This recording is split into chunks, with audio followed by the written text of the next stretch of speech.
हमनी के संस्कृति, हमनी के संस्कार सदा रहे हमनी के साथ।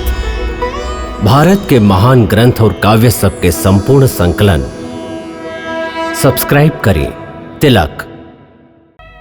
पिताजी के समान आपके भी उतना ही अधिकार बा हमरा पर। ऐसे यदि ई नहीं कहल चाहत तो उनकरा और से आपे कहीं हम का करी जेकरा से आपके संतोष होखे। तू कहत आ रहा तो हम बता देत हई। तोहार पिताजी हमरा के दूगो वर देले रहन औरी कहले रहन जब मन चाहे मांग लिह। आज हम आपन ऊ दोनों वर मांग लिहली। अब यदि वो हमार बात माने ले तो बेटा के मोह आड़े आवेला, यदि ना माने ले तो धर्म औरी साँच पर कलंक लागी। ही बेचारा यही धर्म संकट में पड़ गई हवन। तोहार संकोच बस तोहरा से नहीं की कहत। उ दोनों वर का हम आई? पहिल ई बा कि तोहार जगह भरत के राज्याभिषेक होखे, और दोसर ई कि तू सन्यासी वेश धर के 14 बरिस तक वन में रह। बस इतने बात पर इतना विवाद रहल?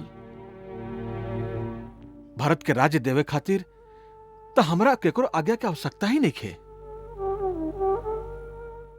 ओकर जैसन भाई के तो हम राज्य अपन खुशी से दे देब।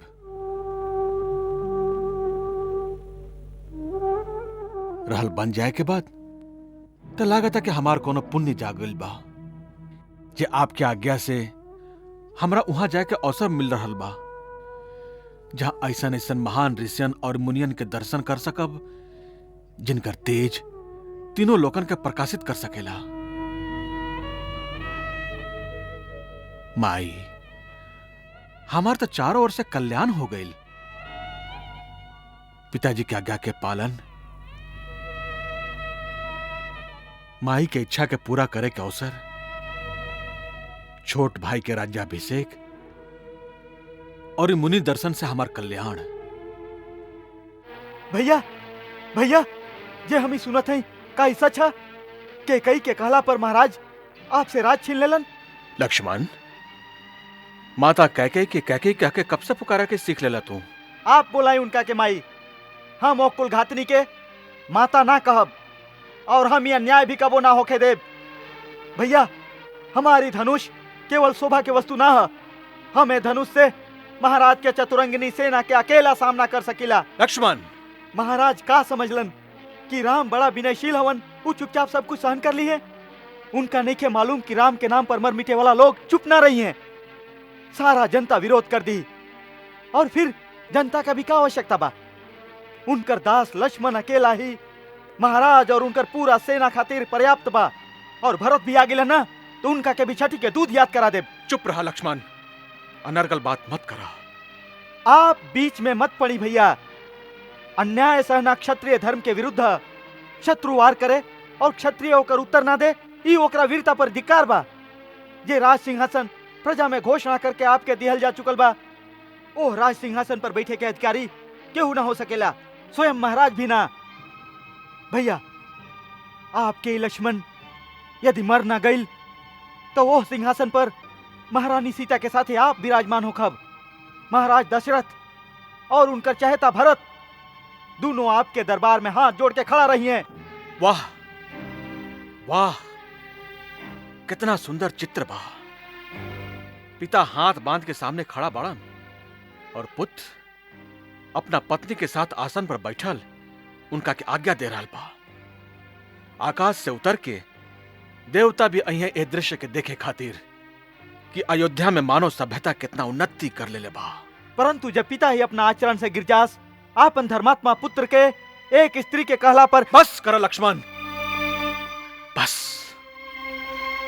यदि तुहार अतना ही नीच विचार बा तो तू हमके भैया कहल छोड़ दा और आज के बाद हमके अपन मुंह मत दिखाइया। भैया ये आप का कहत हई? हम आपके बिना कैसे जीवित रहब? भैया, आप हमार भगवान हैं। आपके साथ केहू अन्याय करे, आपके साथ केहू अत्याचार करे के बात करे तो हम कैसे चुप रही? ई तो से के कह देलस कि हमरा पर कोनो अन्याय हो रहल बा हमरा पर कोनो अत्याचार हो रहल बा? ई सब बात जे तू कहला अत्याचार ऊ हा जे तू अपना बड़ भाई पर कर रहा हुआ और अपना पिता पर कर रहा हुआ। पिता पर? हाँ, पिताजी पर। उनका पीड़ा के समझे तोड़ा? जानत हो कि उनका समस्या का बा? जानत हो कि उनका जैसन धीर पुरुष इस समय कौना धर्म संकट में बाड़न? जे स्त्री मोह में फंसी ओकर यह दशा हुई। उनकर संकट स्त्री मोह नहीं खे, उनकर संकट बा धर्म। हाँ, धर्म। आज एक सत्यवादी राजा के धर्म एक पिता के धर्म से टकरा रहल बा। उस सत्य के पालन करस या पिता के धर्म के निभावस, यह समस्या उनका दुख के कारण बा। एगो राजा केहू के वचन देलस कि जे मांगा ऊ देव, और मांगे वाला वो वचन मंगलस जेकरा से राजा के अपन सबसे प्रिय पुत्र के बलिदान करे के पड़ा था। यदि वो वचन के तोड़स तो ना केवल वो अपना यश के नष्ट करिए बल्कि संपूर्ण कुल के कीर्ति के कलंकित करिए। और यदि वो अपना वचन के रखस तो ऊ पुत्र जेकरा बिना वो जीवित ना रह सकस ओकरा के वन के कांटा कंकड़ में धकेल देस 14 बरस खातिर।